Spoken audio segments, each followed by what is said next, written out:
104.5 The Team, your home for New York Yankees baseball. We are now joined by Buster Olney, our favorite person in the entire planet. And Buster, I know you're just dying to give me some kind of like little stat or something you figured out that means the Yankees are still alive in the AL East. Well, no, actually, in getting ready for the call today, I called a friend of mine who worked as a psychiatrist in a prison ward.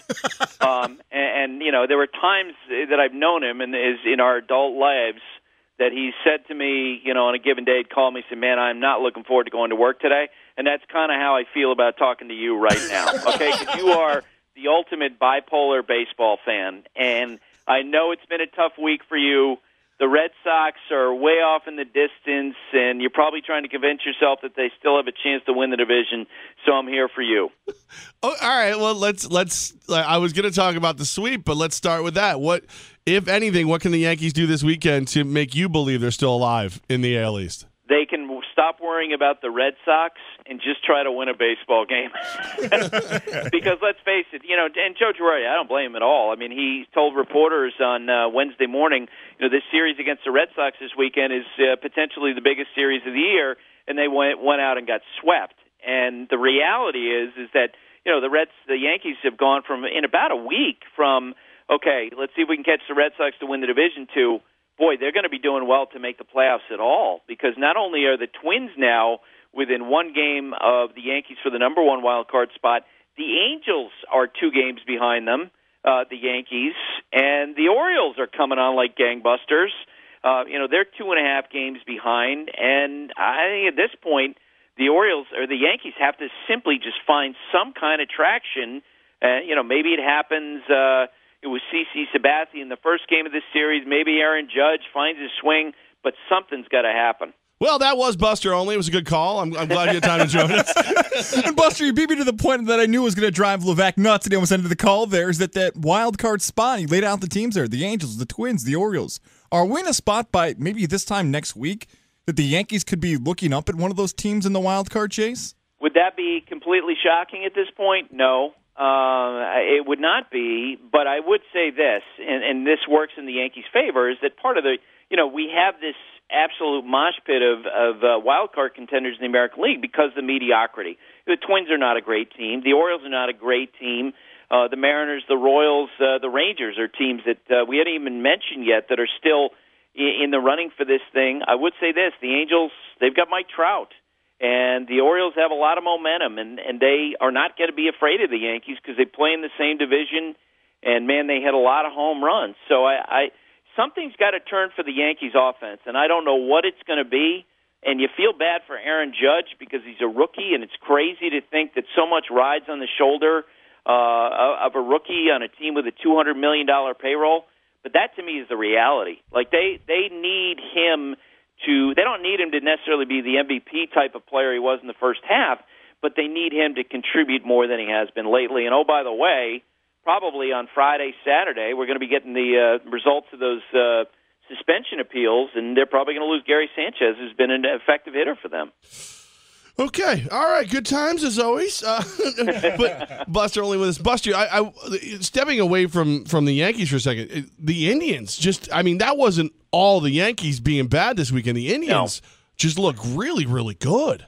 Yeah, and I you know, coming into the year, I picked the Indians to win the World Series. I also picked the Blue Jays to win the East, and I picked the Mariners to win the West. So that tells you how stupid I am. But look, the Indians are a deep team.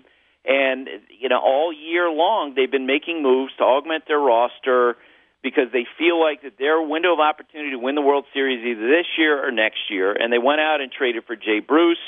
You know, their starting pitching has been terrific. Trevor Bauer has gotten better. And Corey Kluber now has turned this into a 2-man race for the American League Cy Young Award. And so moving forward, it's not only for the Indians. I mean, not only are we talking about, you know, how well they're playing, guys, but they've made up so much ground on the Houston Astros, and the Astros are struggling, you know, not only on the field, but obviously everything going on off the field for that organization.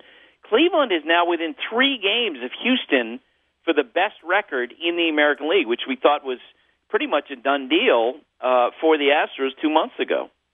And how does that affect now the Houston Astros with everything going on with the weather and Hurricane Harvey? We have to actually factor that in now because the Houston could possibly be on the road for a ton of games here in September. Yeah, and the good thing is they're going to return home on Saturday to play the doubleheader against the Mets. They don't necessarily have the most difficult schedule. We've talked in the past about how the Houston players were not happy about the trades that the front office didn't make at the deadline. But let's face it, with everything that went on in the last week and the emotion that the players are dealing with, worrying about their families, worrying about that situation, to be honest, a lot of it becomes secondary to dealing with all that. And, now, and all I can do is compare it to the time when I was covering the Yankees right after 9/11. The players on the Yankee team, the Mets teams from that time, they absolutely embraced the idea of becoming a daily distraction for people who are dealing with some severe issues, and I suspect that that'll be the sort of role that you'll see the Astro players embrace as well. Buster only with us right now, 104.5 Team. Buster, a lot has been made about the attempt to switch the Houston and the Texas series where they were played. I've taken the stance I don't think it's as cut as dry as one team's the villain for saying no and one team whatever. But what were your thoughts on Houston trying to play in Texas and it not working out? Well, and I'm with you in that I'm sure it was more complicated, and I don't think it's like one person's decision. You wish that the two teams could have reached a resolution, and you wish for sure that the disagreement hadn't spilled out.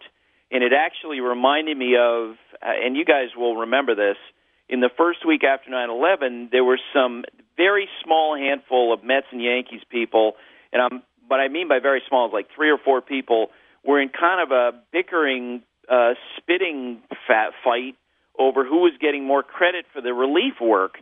And I remember standing there for a couple of those guys talking about this out loud. This is when the stuff, it's still smoldering down at ground zero, and people are talking about that. You wanted to cringe. You want to go throw up into a trash can because it just didn't seem important, and that's the way it felt when this stuff came out about the Astros and the Rangers front office and who was playing where. And I think for both organizations, they should have found a way to work it out. The Houston Astros could still potentially, and they will be a postseason team. And we get closer to the postseason, we have a lot of good storylines involving guys like Bryce Harper and who's the face of baseball. He had a big season before he suffered that knee injury, and it's an open question now about whether or not he's going to be able to come back and be able to play in October. There had been an assumption when it was determined that he hadn't torn his ACL when he suffered that injury at first base, that at some point he probably would come back in September. I was around the Nationals last weekend when they played the Mets, and I tell you what, a lot of questions about it because he's still at least 2 weeks away from starting to try to run. He's probably 3 weeks away from even trying baseball activities, and then there's the question of can he get his timing back. The calendar is running out for Bryce Harper and for the Nationals and for him coming back. And the last week, the Nationals have gotten back Steven Strasburg and Max Scherzer and Trey Turner and Jason Worth. So a lot of things are going well for the Nationals, but a lot of concern about Bryce Harper's status for the postseason. Buster only with us, and it's guys kind of touched on this. There's this mad scramble to find who is the face of baseball. It was Aaron Judge to start the year. I've seen articles on ESPN.com about it. If you had to pick somebody that you would get behind right now, who would it be? Well, I think Mike Trout. Yeah. And I would love to have a situation where he was playing again in the postseason. He's only played one series, and he was young, and he didn't fare that well. I would love to see him get an opportunity again because I think he's, some guys you can tell just love the big stage, and he is one of them. But he's easily the best player in baseball, and I don't think it's close.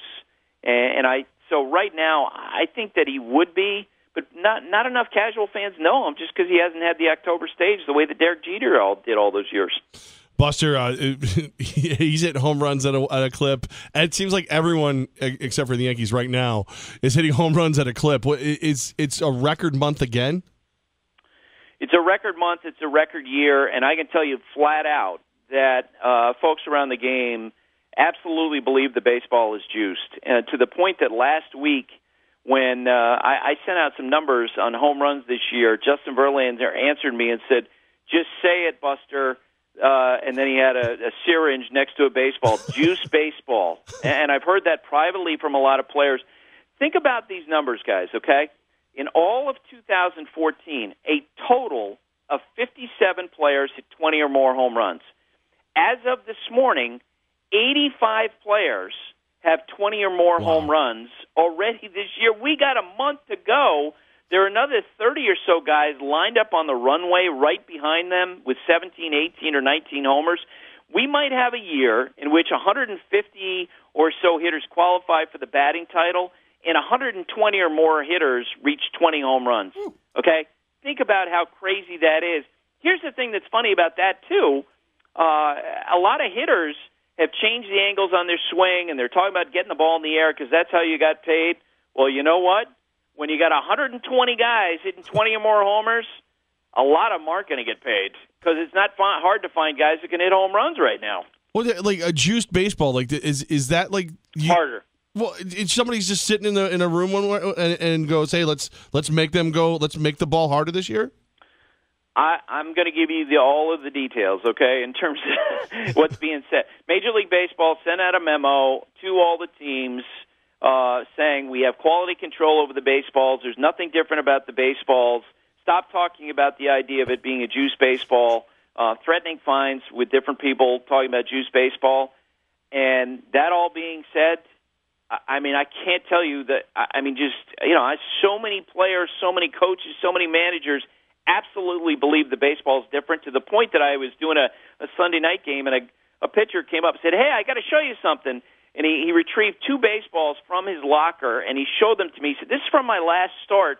And one baseball was different than the other. It was noticeably smaller. It was noticeably harder. And he just looked at me. He said, "It's like hitting a golf ball." And I can't tell you exactly what's going on, but I can tell you this. A lot of folks wearing uniforms believe that something is going on. Buster Olney, hopefully there'll be something going on in the Bronx this weekend, and by something I mean upsets. Oh, I hope so, because you need some relief. You'll be in the Bronx, right? Oh, I have to work myself up to next week's call if the Yankees are winning some games next week, so I can, get you on the right track.